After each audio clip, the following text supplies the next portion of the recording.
โซ่น้องงัวพี่น้องเอ้ยโอ้แดดเที่ยงหัวไปน้ำหางัวเถิกปล่อยไปกับงัวแม่บ้านไปหาบ่เห็นงัวประสานโทรมาบอกว่างัวเถิกไปเลย1:30ตัวนี้ก็ได้ไปน้ำหางัวไปทางไหนในบ้านนี่คนก็จะเป็นวิทย์น้ำงัวเลี้ยงถูกเลี้ยงยากนะพี่น้องเนาะเลี้ยงงัวเนาะเลี้ยงงัวเถิกงามนี่ผู้ใดบ่อยากซื้อบ่เนาะงัวเถิกขวดนี่เนาะมาเบิ่งเลยพ่อค้าไม่ค้าเอ้ยสิขายถิ่มเลยนี่กินข้าวแล้วอิ่มๆเพราะว่าบ่ย่างเลาะไปเบิ่งงัวผู้เขาไปโคกไปทงผู้แม่นชาติ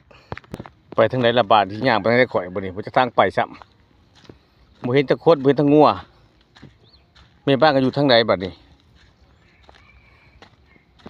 ย่างไปทางไหนพี่น้องบ้านแดดก็แดดป๊าดโตผู้จะทางที่ย่างเลยนี่